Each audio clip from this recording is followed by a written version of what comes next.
Have a good day, dear. It is a online class for the Jawaharlal Nehru students. It is done by your principal, Mrs. Sumati Rajavel. It is for the 8th standard social science. It is a history. The lesson is from trade to territory. That is from trade to territory நம்ம சொல்கிறது regarding East India Company, that is the British people. Because அவங்க எப்படி உள்ளே வந்தாங்கன்னா they came into India for the business. Okay, so that is the main lesson. அதுலேருந்து they started to rule our country. So the learning objective of the lesson is to know the rise of the political power of English East India Company, to know the events and impact of the Battle of Palsi and Baxter, to know the Carnatic Wars and Mysore Wars, and to know the growth of colonial army. The growth of colonial army எப்படி நம்ம சொல்கிறது வந்து because initially they doesn't have any army. So they got the permission from kings only for the business. So later slowly they developed their political power. அதே மாதிரி இங்கே இருக்க Kings எல்லாம் army வைக்க வேண்டாம்னு கொஞ்சம் கொஞ்சமாக அவங்கள டெமாலிஷ் பண்ணிட்டு they establish their army. Okay, and to understand the principles of subsidiary alliance and doctrine of lapsy. The subsidiary alliance ஆகட்டும் doctrine of lapsy ஆகட்டும், it is a different policies which they அதன் மூலியமாக தான் அவங்க அந்தந்த மக்களை வந்து அந்த நாட்டை வந்து அவங்க ஆக்குபை பண்ணுறதுக்கான மெயின் காரணமாக இந்த சப்சிடரி அலையன்ஸும் டாக்டரின் ஆஃப் லாப்ஸையும் இருந்தது. ஸோ அதை பற்றி தான் இந்த லெசனை நம்ம பார்த்துருப்போம். இதோட வீடியோ நீ முன்னாடியே பார்த்துருப்பேன். So now I am giving the gist alone and we will be discussing the question answers. Okay, so இந்த லெசனில் இதோட இன்ட்ரடக்ஷன் என்னென்னா, it is in the 15th century Europe witnessed an era of geographical discoveries through the land and sea routes. So because ரொம்ப early 15th centuryல இந்தியான்னு ஒரு continent இருந்ததே they are not aware about that. அந்த time தான் sea routes ஆகட்டும் இல்லை travelling ஆகட்டும் அவங்க கண்டுபிடிச்ச டைம் அது. So 1498 Vasco da Gama of Portugal discovered a new sea route from Europe to India. The main motive behind those discoveries was to maximize the profit through trade and to establish the political supremacy. That is a political supreme அப்படின்னா Europe, that is the Europe people want to be, they are the leaders of the world அப்படின்ற ஒரு expectation அவங்களுக்கு. So they want to rule the entire world. They want to conquer many countries. அந்த ஐடியாவில் தான் they travel to India. So the rule of East India Company in India became effective after the conquest of Bengal. The main interest of the company in India was territorial and commercial expansion.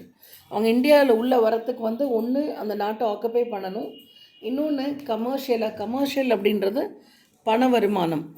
அந்த பணம் வருமானம் பண்ணுறதுக்கான நிறைய வாய்ப்புகள் அதில் இருந்ததும் இன்னொரு reason. Okay, so the next topic is battle of Buxar. So இந்த பேட்டில் ஆஃப் பாக்ஸர் அப்படின்றது after the battle of Plassey in 1757 அப்புறம் நடக்கிற வார் இது. அந்த டைமில் the company was granted undisputed right அப்படின்னா பெங்காலில் அவங்க ட்ரேட் பண்ணுறதுக்கு எந்த விதமான கண்டிஷனும் இல்லாமல் அவங்க ஃப்ரீயாக ட்ரேட் பண்ணிக்கலாம். எங்கெங்கே பெங்கால், பீகார் அண்ட் ஒரிசாவில் எந்த விதமான கண்டிஷனும் இல்லாமல் அவங்க ட்ரேட் பண்ணிக்கலான்ற ஒரு பெர்மிஷன் அவங்களுக்கு கிடைக்குது.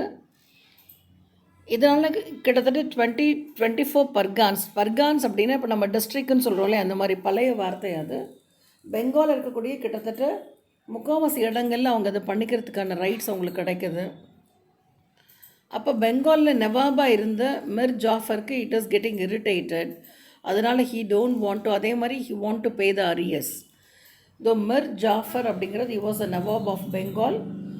He want to fell into the arrears and was forced to abdicate. Abdicateனா he want to pay in favor of a son-in-law.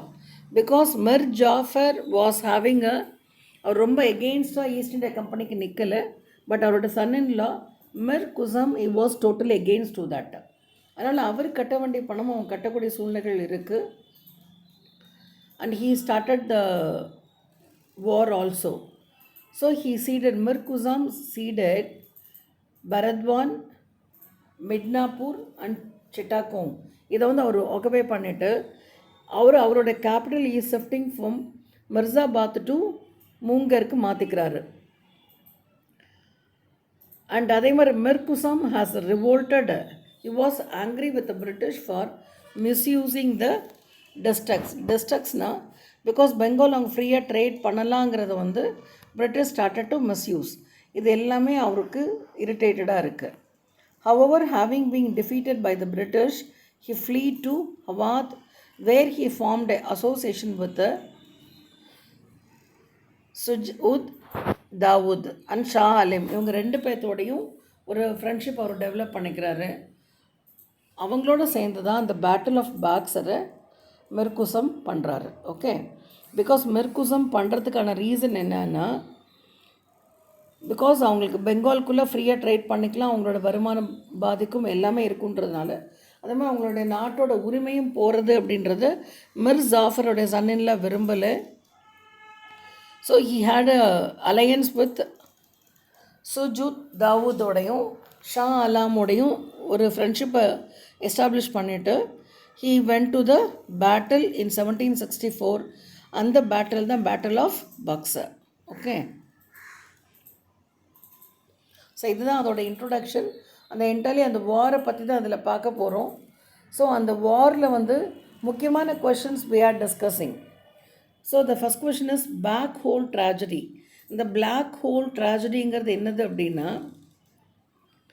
That is அதில் வந்து ஒரு சின்ன ஜெயில் இருக்கும். சின்ன ஜெயிலுங்கிறது ரொம்ப குறுகின jail. So there was a small dungeon, that is dungeon அப்படின்றது ஒரு சின்ன ஜெயில் மாதிரி. அந்த டங்கியான் அப்படின்னாவே ஜெயிலு, பட் அது வந்து ரொம்ப சின்ன ரூமாக தான் இருக்கும். இட் வாஸ் இந்த ஃபோர்ட் வில்லியம் இன் கல்கட்டா. அந்த சின்ன ரூமில் த ட்ரூப் ஆஃப் நவாப் சிராஜ் உத் தௌலத்தோட கிட்டத்தட்ட 146 பிரிட்டிஷ் பிரிசனர்ஸ் ஆஃப் த வாரில் வந்து ஒரு நைட்டில் அங்கே வச்சுருக்குறாங்க. அந்த 146 British prisoners was kept under the arrest by the Nawab of Bengal, that is Siraj ud Dawla. அவங்க ஒரு நைட் இருக்கிறாங்க. பட் அது ஒரு சின்ன ரூம்குள்ளே அவ்வளோ பேர் அடைச்சதுனால they got suffocated. அதில் 123 people has died. So it is called as black hole tragedy.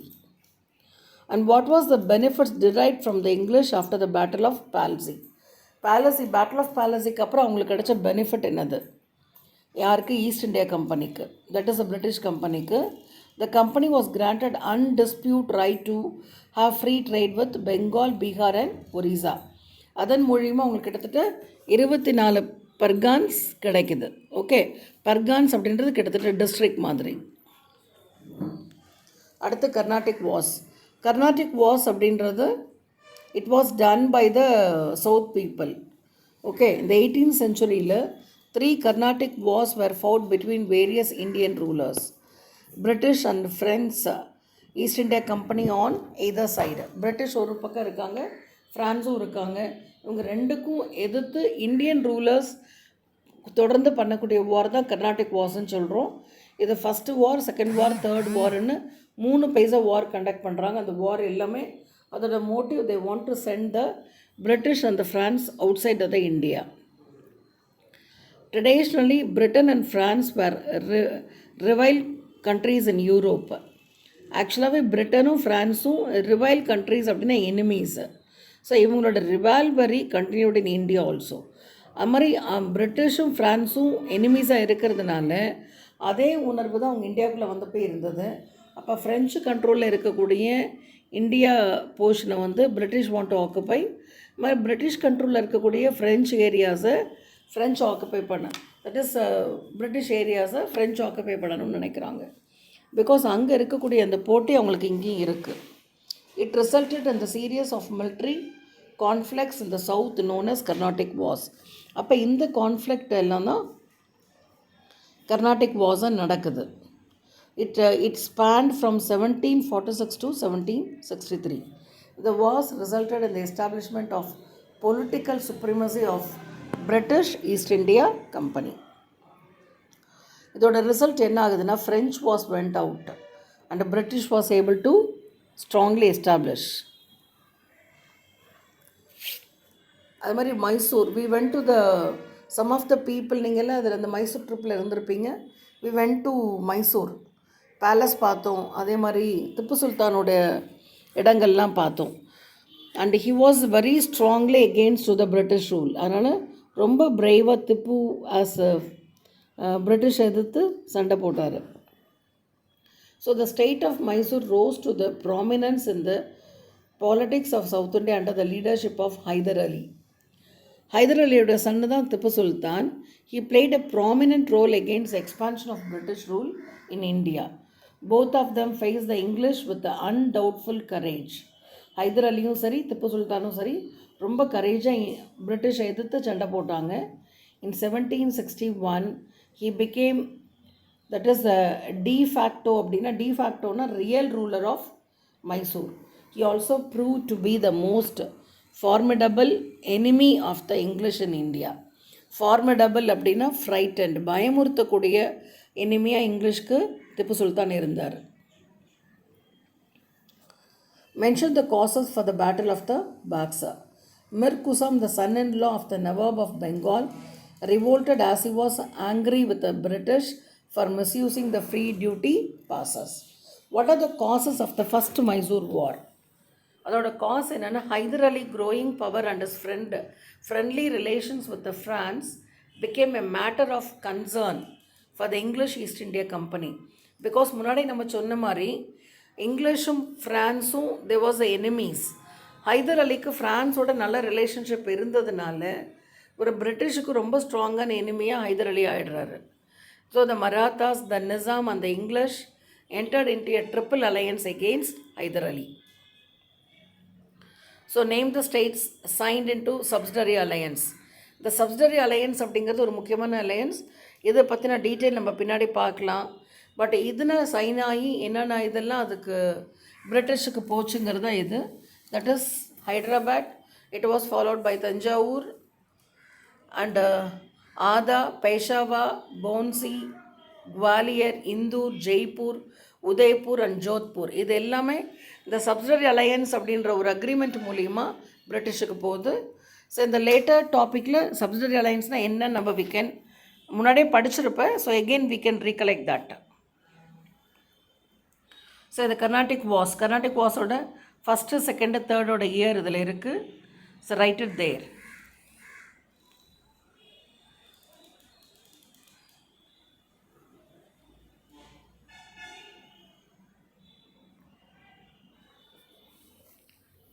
It is a detail answer. முன்னாடி நம்ம சொன்ன மாதிரி டாக்டர் ஆஃப் லாப்ஸையும் and subsidiary alliance is the main one. How they expanded the colonies in India. Okay, so there are detailed answer. Describe the policy adopted by Lord Dalhousie to expand the British Empire in India. Lord Dalhousie was one of the chief architects of the British Empire in India. He was an imperialist. Imperialism அப்படின்னாவே ஆக்குப்பைங் the country, foreign கண்ட்ரிஸ்ன்னு அதோடைய அர்த்தம். He adopted a new policy known as the Doctrine of Lapse to extend the British Empire. He made use of this precedent, that is precedent அப்படின்றது pattern, and declared in 1848 that if the native rulers adopted children without the prior permission of the company, only the personal profits, that is the personal properties of the rulers could go to the adopted sons, and the kingdoms would go to the British paramount power. This principle was called the Doctrine of Lapse. அதை இன்னும் நீ நல்லா புரிஞ்சுக்கணும் அப்படின்னா, இவங்க கொண்டு வந்த ரூலோடைய அர்த்தம் என்னென்னா, அந்த நாட்டினுடைய ராஜாவுக்கு குழந்தைங்கள் இல்லைன்னா, ஓகே, குழந்தைங்க பிறக்காத பட்சத்தில் அவங்க அடாப்ட் பண்ணி எந்த குழந்தையும் வளர்க்க முடியாது. அப்படி அடாப்ட் பண்ணிக்கன்னா முன்னாடியே பெர்மிஷன் வாங்கணும். பட் பெர்மிஷன் அவங்க கொடுக்க மாட்டாங்க இல்லையா. If the British is not willing, அவங்களோட அண்டர்ஸ்டாண்டிங்கில் இருந்தால் மட்டும்தான் பெர்மிஷன் கொடுப்பாங்க, இல்லைன்னா கொடுக்க மாட்டாங்க. அதுதான் அதோடைய அர்த்தம். அப்போ ப்ரியா பெர்மிஷன் வாங்கலை அப்படின்னா அவனோட தனிப்பட்ட சொத்து மட்டும்தான் அவங்களுக்கு இருக்கலாம். மற்றபடி அந்த ராஜ்யம் யாருக்கு போயிடும்? பிரிட்டிஷுக்கு போயிடும். அதுதான் டாக்டர்ன் ஆஃப் லாப்சி. ஓகே, இதன் மூலியமாக தான் இந்தியாவில் நிறைய கிங்டம்ஸ் அதை ஆக்குப்பைடு. It was bitterly அப்போஸ்ட். பிட்டர்லினா ரொம்ப கடுமையாக opposed by the Indians, and it was one of the root cause for the Great Revolt of 1857. Imperialism, the policy of extending the rule or authority of an empire over the foreign countries. இது உனக்கு இம்பேரலிசம் நான் என்னங்கிற பாயிண்ட்டுக்காக கொடுத்துருக்கேன், அது உன்னுடைய answer இல்லை. Okay, so அந்த போல்டாக இருக்கிறத எழுதாத, இட் இஸ் ஒன்லி ஃபார் உன்னோட ரீகாலுக்காக கிட்ட கொடுத்துருக்கு. 3 பாயிண்ட்ஸ். கிரேட் ரிவோல்ட் ஆஃப் 1857 வரைக்கும் தான் உன்னுடைய ஆன்சர். அடுத்த டாபிக் வந்து, ஸோ டாக்டரின் ஆஃப் லாப்ஸி கொண்டு வந்தது லார்ட் டெலௌசி. சப்சிடரி அலையன்ஸ் கொண்டு வந்தது லார்ட் வெல்ஸ்லி. சப்சிடரி அலையன்ஸ்னால் என்னன்னு பார்த்துடலாம். The Lord Wellesley introduced the system of subsidiary alliance to bring the princely states under the control of British. It was the most effective instrument for the expansion of the British territory and the political influence in India. இது வந்து ரொம்ப இன்ஃப்ளூயன்ஸாக இருந்திருக்கு. அது எப்படி பண்ணுறாங்கன்றதை பாரு. The princely state was called as protected state and the British came to be referred as the paramount power. It was the duty of the British to safeguard the state from the external aggression and to help its ruler in maintaining the internal peace. That is, அதோடைய அர்த்தம் என்ன அப்படின்னா, அந்த எந்த நாடு அவங்களோட agreement வச்சுக்கிறாங்களோ அந்த princely ஸ்டேட்டுக்கு வந்து ப்ரொடெக்டட் ஸ்டேட்டுன்னு சொல்கிறாங்க. ஸோ அந்த ப்ரொடெக்டட் ஸ்டேட்னா பிரிட்டிஷ் ஆர்மி அங்கே இருக்கும். ஸோ தே வில் ப்ரொடெக்ட் அந்த மக்களை. அது மாதிரி British is called as paramount power.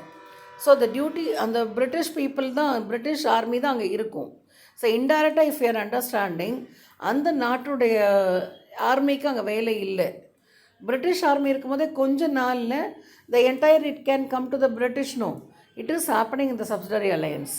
R able to understand? So the main features of the subsidiary alliance வந்து an Indian ruler entering into this alliance. Alliance அந்த உடன்படுக்கை. எந்தெந்த Indian ruler இதில் வராங்களோ, பிரிட்டிஷோட அக்ரிக்கு வராங்களோ, he had to dissolve his own armed forces. முதல் விஷயமே அவன் தனக்குன்னு எந்த ஆர்மியும் வச்சுக்கக்கூடாது. தட் இஸ் எந்த படையும் வச்சுருக்கக்கூடாது. அதை டிசால்வ் பண்ணிடணும் and accept the British force. அதுதான் அவனோட கீ பாயிண்ட்டே. ஸோ உன்ட்ட எந்த படையும் உன்னோட பாதுகாப்பு இல்லை, பிரிட்டிஷ் தான் இருக்குன்னா ஆட்டோமேட்டிக்காக நீ அவங்க சொல்கிறது தான் you have to ask it, இல்லையா? So that is happening.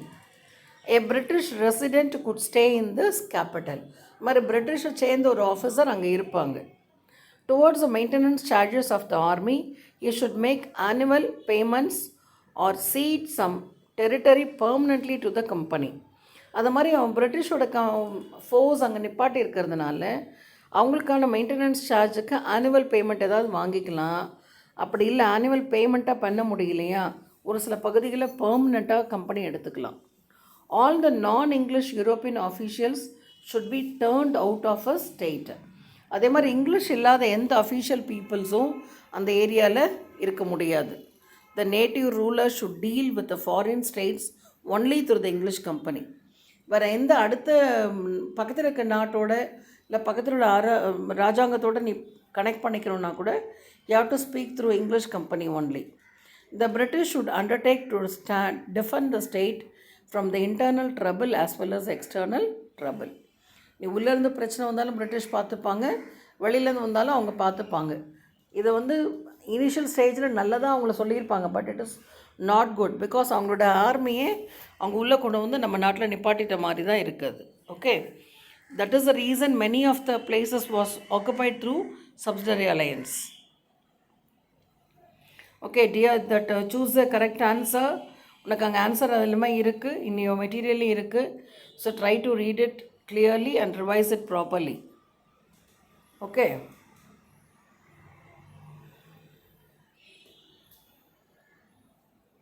Who was the British Governor General during the Third Anglo-Mysore War? Their answer is Lord Cornwallis. Who signed the Treaty of Basin with the British? Bajirao II. Okay.